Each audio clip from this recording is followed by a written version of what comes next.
I'm also getting married on September 10th, starting 1 p.m. Oh wait, that's the same day as your wedding, sis. My younger sister teased, her eyes narrowed in a mocking grin. Same day, even the same time. It couldn't possibly be a coincidence.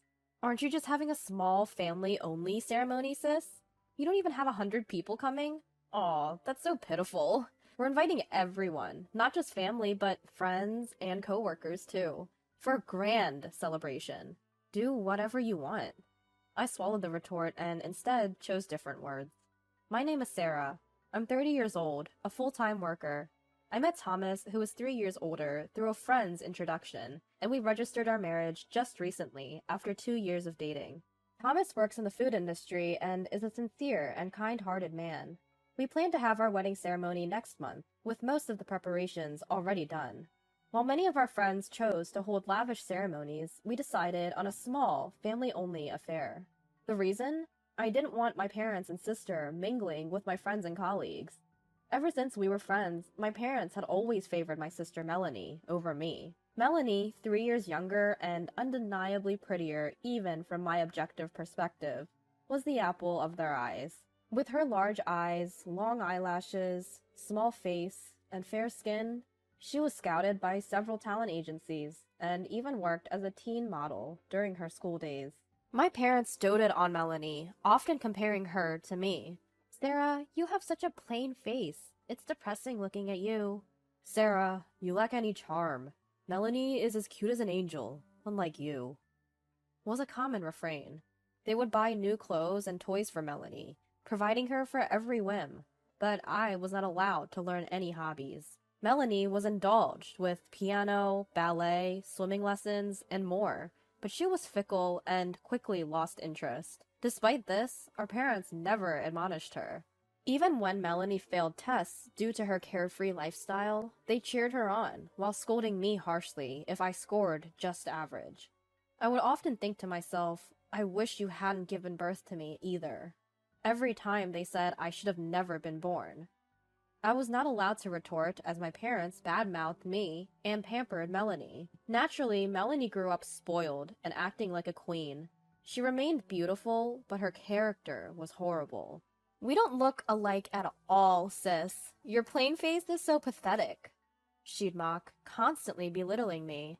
I didn't want to introduce my parents and sister to Thomas or his family, but my in-laws were aware of the complex relationship and didn't insist. However, my parents demanded a meeting, and reluctantly we arranged for a joint family dinner. The day arrived amid my anxiety.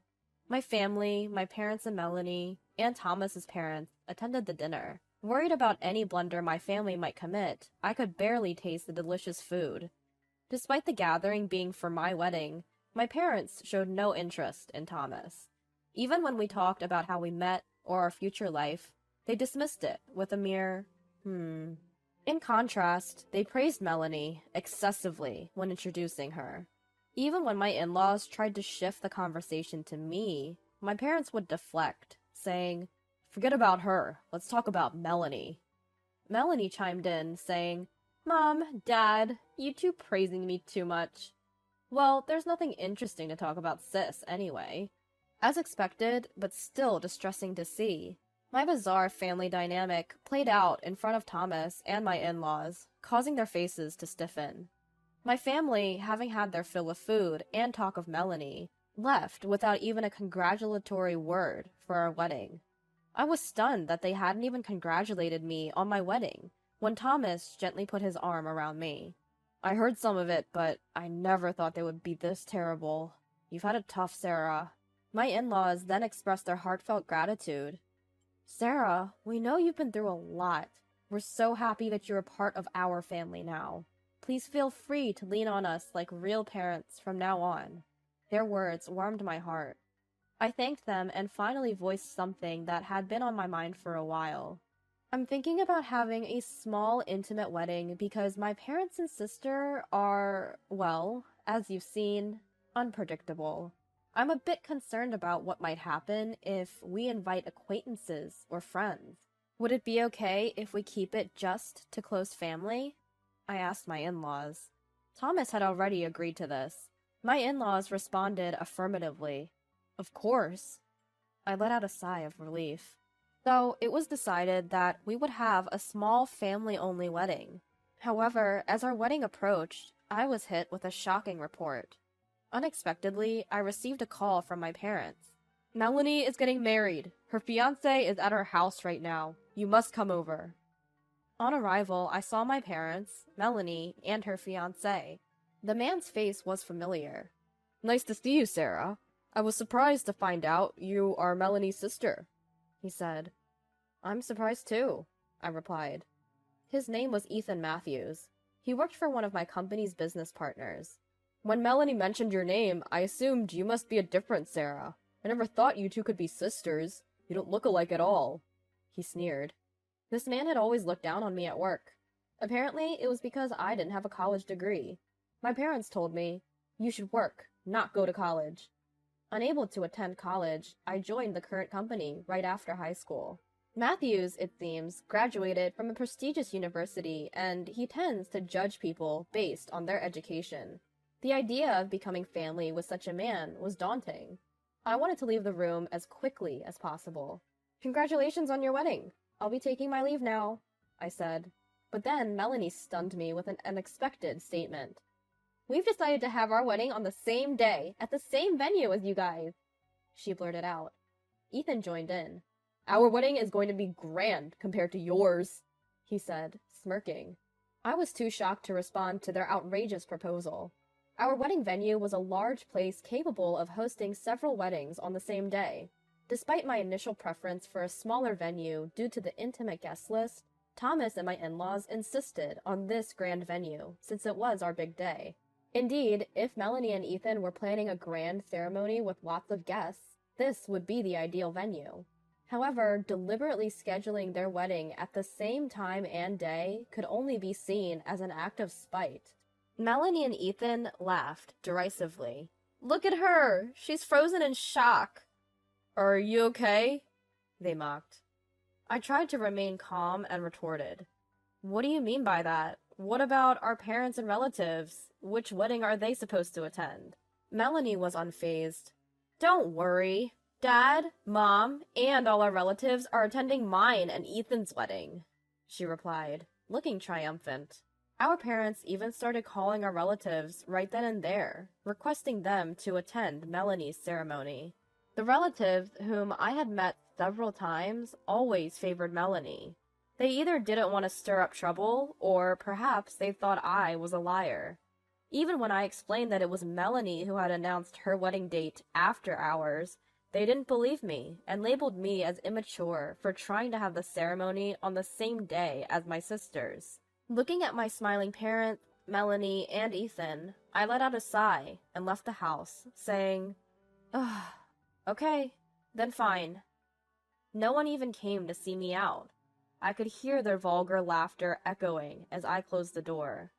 Back home, I apologized to Thomas and my in-laws about not being able to invite anyone from my side to our intimate wedding, despite being the one to suggest it in the first place. However, they didn't mind and even suggested that with fewer guests, we could have a more lavish ceremony. I was truly grateful. Then came the wedding day.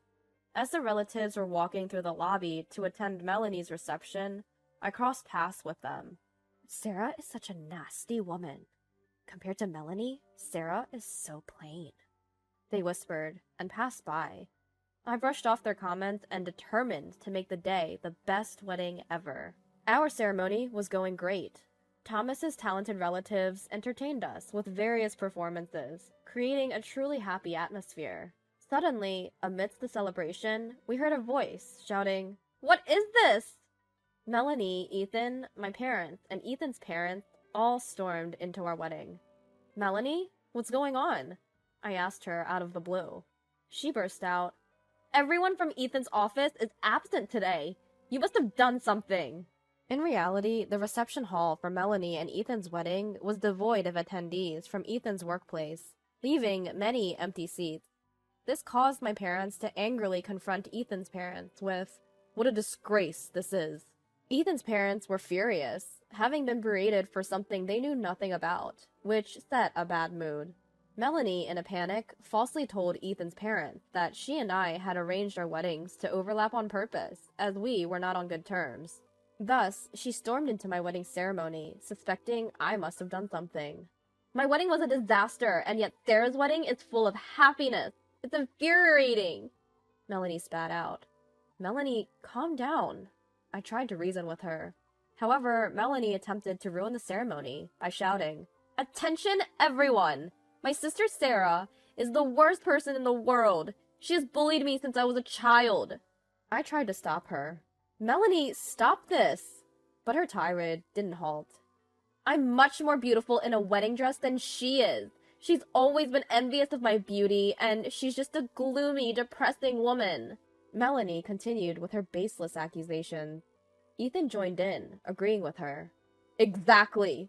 Sarah is a high school graduate and totally useless," he went on. "That's why you shouldn't hire high school graduates. I, on the other hand, graduated from a top-notch university and I'm super talented. I'm even buddies with the CEO, so promotion is a certainty." He still went on telling how he is great. However, when Ethan noticed my father-in-law seated at the groom's family table, his face turned pale. He had been boasting about himself and disparaging me, but now he was shaking in fear. "Why is the CEO here?" he mumbled in shock. "Matthews, I'm disappointed in you," my father-in-law said with anger in his voice. Why is the CEO here?" Ethan asked in a panic, to which my father-in-law replied, "I am the father of the groom, Sarah's father-in-law." Ethan stood there, mouth agape in surprise. Indeed, my father-in-law was the CEO of Ethan's company. "The reception venue for your wedding was next to ours, and before our ceremony started, I ran into your guests. I heard everything, how you intentionally overlapped our son's wedding, date, and time to it." The CEO voiced his anger. Ethan's invited guests had been terrified by the CEO's fury upon learning the truth, so they had fled. "No, it's not what you think, sir. I had no idea. It was all Melanie's doing," Ethan desperately tried to explain. Melanie, however, looked at him in disbelief. "There's no way I would ruin Sarah's wedding. She's an important client's employee. What I said earlier was just a joke. I didn't mean it," Ethan continued with his flimsy defense, only to be cut off by my father-in-law's command. "Stop lying. I spoke with your colleague earlier. I heard about the derogatory remarks you've been making about Sarah," he informed Ethan, who searched for an excuse, but seeming to realize he was caught, hung his head. "Sarah is an exceptional woman. She couldn't go to college due to her family's circumstances, but started working right after high school and has been striving every day since. She's been living a straight and honest life, despite her tough home situation. She would never judge or belittle someone based on their education, like you do. She's a very kind and wise woman." My father-in-law praised me, making me tear up. Sir, I deeply apologize for," Ethan started to say, only for my father-in-law to cut him off. "You're apologizing to the wrong person. Apologize to Sarah, and don't you dare interfere with my son and his wife again. Understood?" Yes, sir." Ethan was shaking like a leaf. Turning to me, he tearfully apologized. I'm really sorry." "As I've had enough, please, just leave," I said. Melanie erupted. "What is this turn of events? Why is this happening?" Ethan yelled at Melanie. "Shut up! I regret ever marrying you." "What did you just say?" Melanie turned red with anger. The two were squabbling and having a huge fight when shortly the venue staff came over and ushered Ethan and Melanie out. Their parents and in-laws, who had been watching in disbelief, also quickly left the venue. We, who were left behind, blew away the stunned atmosphere and resumed the joyous reception, which turned out to be quite a blast. I thanked my father-in-law, saying, "Father, I was truly happy about what you said earlier. Thank you." My father-in-law smiled warmly and said, "I apologize for my subordinate's behavior, and again, thank you, Sarah, for marrying my son. Please, Let me know if you're ever in trouble." Later, Ethan was apparently nervous about being disciplined for this incident, but since it wasn't a work-related incident, there were no demotions. However, Ethan, who had been acting submissive in front of my father-in-law because he wanted to advance his career, ruined everything when his true nature was exposed.